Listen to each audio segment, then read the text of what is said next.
My sister pointed a gun at me and said, "Sign the papers or else." My dad watched silently.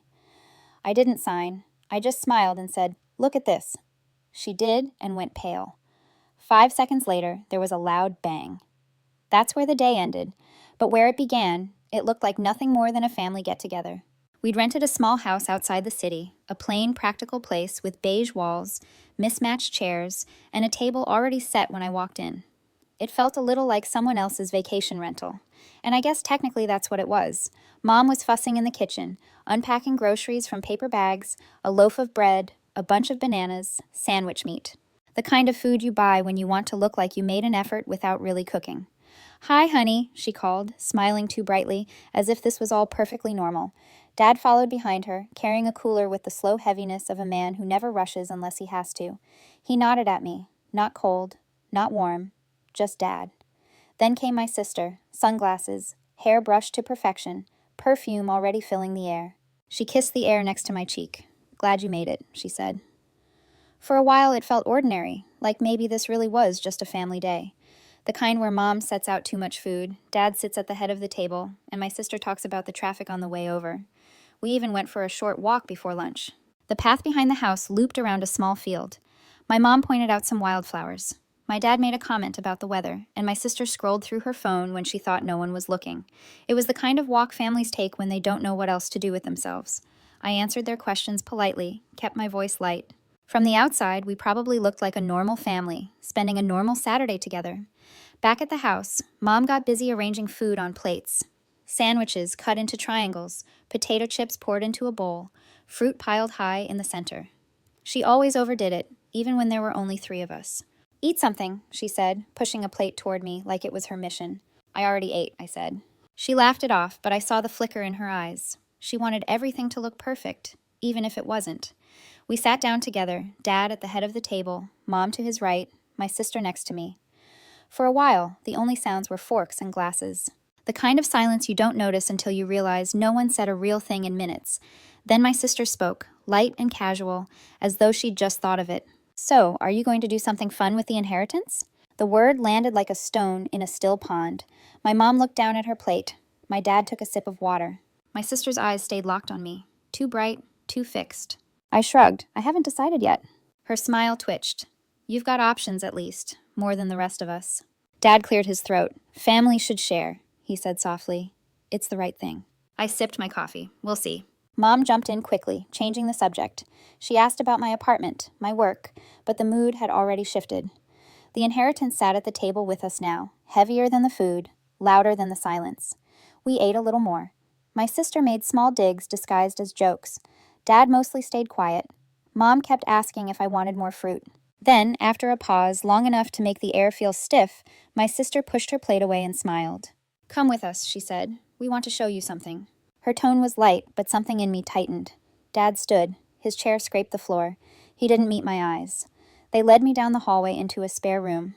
No pictures, no decorations, just a table, 2 chairs, and a stack of papers waiting in the middle.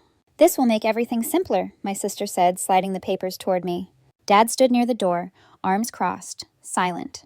I sat, picked up the first page, legal words stacked neatly across the paper. I flipped to the second, then the third. My breath slowed. It was a waiver. A document stating I gave up all rights to the inheritance and transferred everything to them. Not a share, not even a split. Everything. I let out a dry laugh. "Are you serious? You actually expect me to sign this?" My sister didn't flinch. "It's what he would have wanted."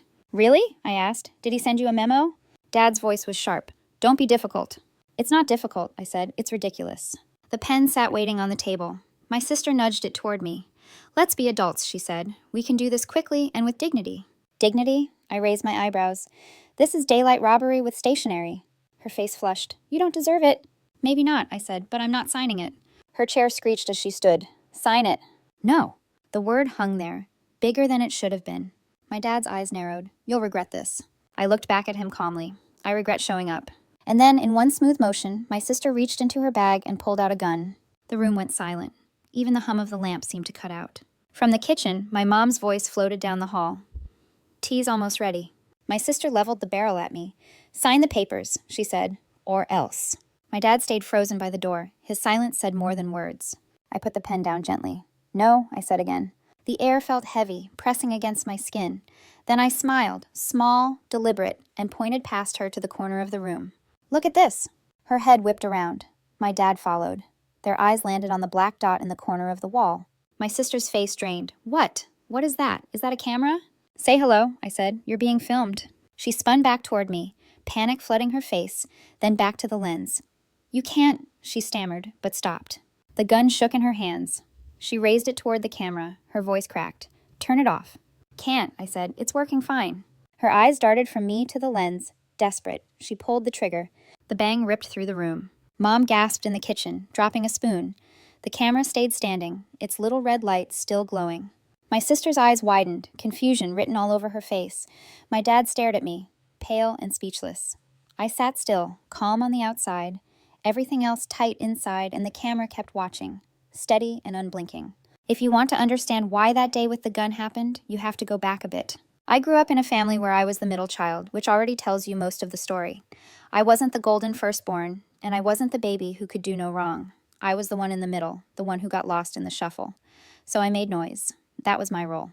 If I couldn't get noticed by being good, I'd get noticed by being bad. I was the kid climbing fences, sneaking out at night, jumping off sheds with an umbrella to see if it would slow me down. I wasn't suicidal. I just liked the rush. I liked knowing I was doing something I shouldn't. In a weird way, it was the only time I felt alive, because at least then, someone had to look at me. If I came home bleeding, at least my mom had to put down her magazine. If I mouthed off at dinner, at least my dad had to look at me. That was the bargain. I learned early on that bad attention was better than no attention at all. My sister hated me for it. She was older, the responsible one, the one my parents bragged about. She thought I was an embarrassment. Maybe I was. But she didn't just ignore me. She went out of her way to remind me how much better she was. Perfect grades, perfect friends, perfect smile. And then behind closed doors, she'd twist the knife. Why can't you get it together? No wonder they don't trust you. My younger brother was different. Not exactly close, but he saw me. He'd sit with me, roll his eyes at our parents, and sometimes even cover for me when I did something stupid.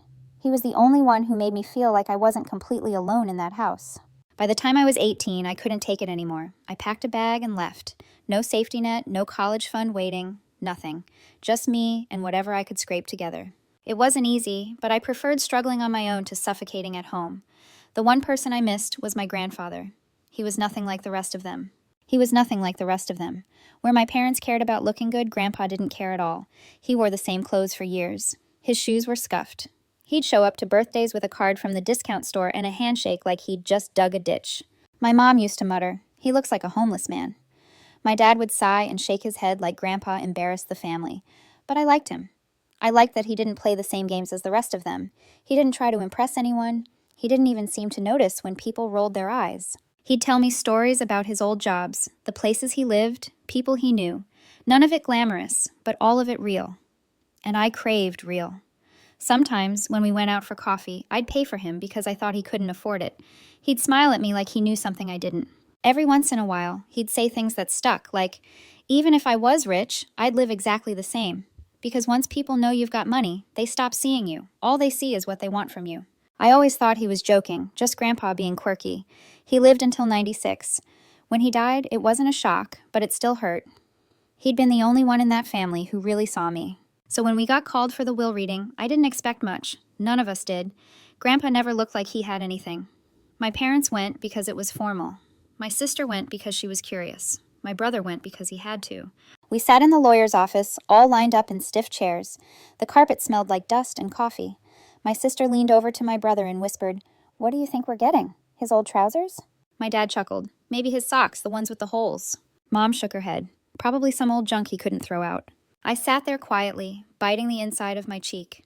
They'd spent years mocking him, and here they were, still at it, even after he was gone. The lawyer came in with a folder. He cleared his throat and started reading. "Your father, your grandfather, expressed his final wishes in this document." No one leaned forward. My sister checked her nails. My mom shifted in her chair. My dad sighed. Then the lawyer said my name.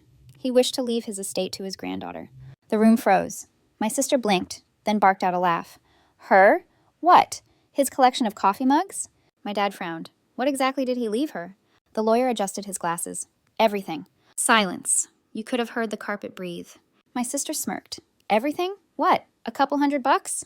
The lawyer glanced at his papers. The estate is valued at approximately $8.5 million.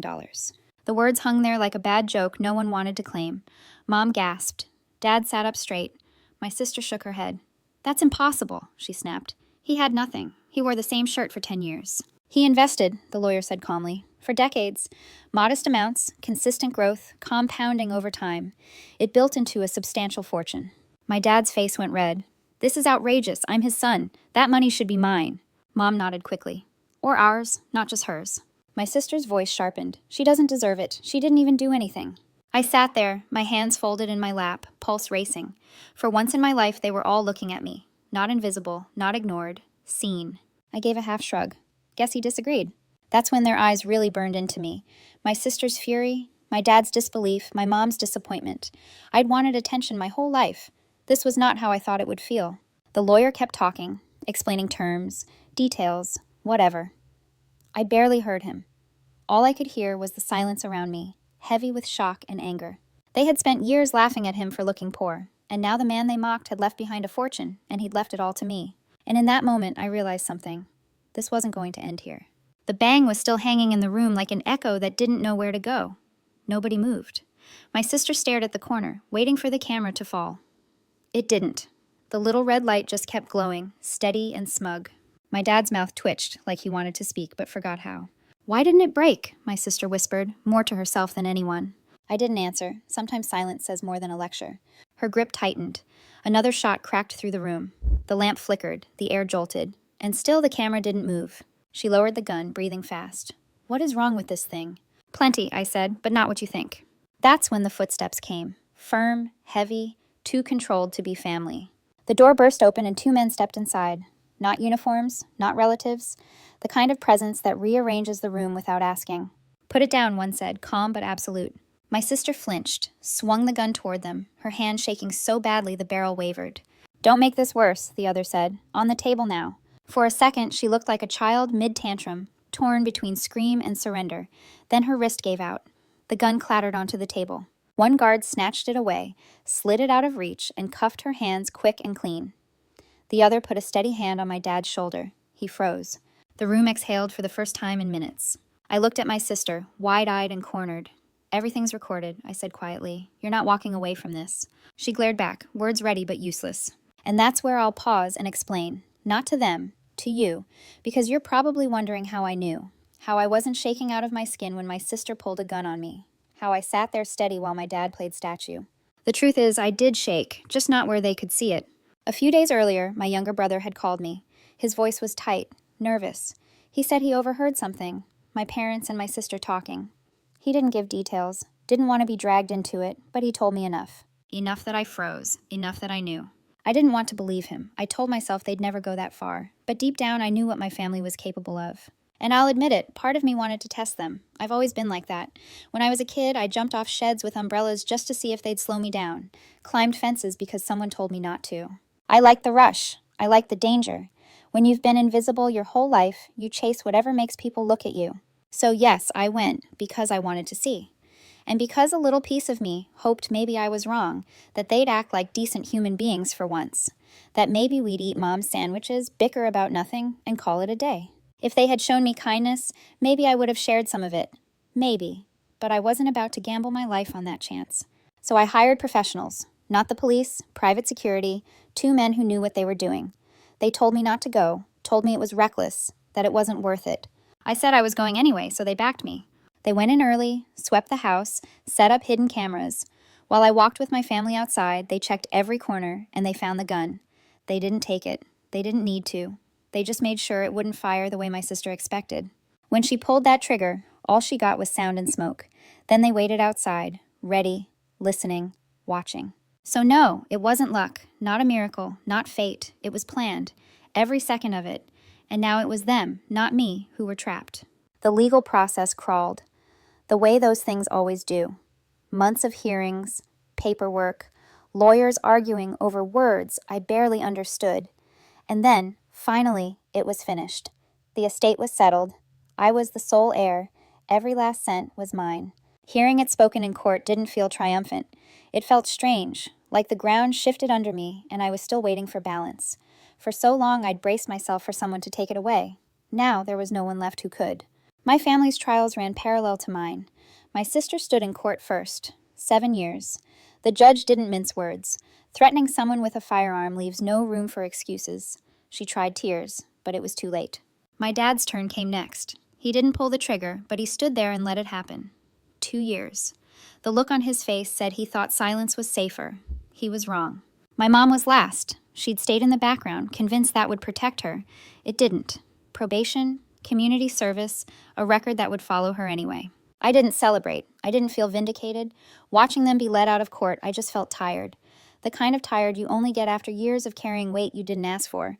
But underneath the exhaustion was something else. Space. For the first time, there was room to imagine a life that was mine. Not one they dictated. Not one built around being the overlooked child or the scapegoat. A life where I could decide what mattered.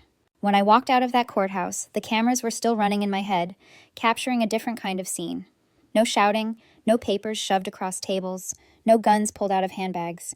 Just me stepping forward with nothing and no one holding me back anymore. 5 years later, my life looks completely different. After the trial ended, after the money was finally mine, I did something my younger self never thought possible. I built my own family. I got married. We have a little girl now. From the outside, we look like everyone else. A modest house in a quiet neighborhood. A sensible car in the driveway. Neighbors who chat about the weather and whose kids play in the street. To anyone watching, we're a middle-class family living a middle-class life. But the truth is that money changed everything. Quietly. I used it the way Grandpa would have wanted. Smartly, not loudly. I invested just like he did. I set up a trust fund for my daughter, not to spoil her, but to make sure she'll always be safe when she's grown. For now, she doesn't know how much we have. She doesn't need to. She's busy being a kid, and that's exactly how it should be. I didn't hoard it all for myself, either. My younger brother, the one who warned me, got what he deserved too. I paid for his college, cleared his debts, helped him get his first apartment. He never asked, and that's why I trusted him with it. Now he's making his own life, standing on his own 2 feet. As for me, I do spend it. I've traveled the world. Italy, Japan, even the Maldives. I've stayed in beautiful hotels, eaten food that still makes me smile when I think of it. I buy comfort when I want to, freedom when I need it. But when I'm home, I dress simply. I shop at the same grocery store as everyone else.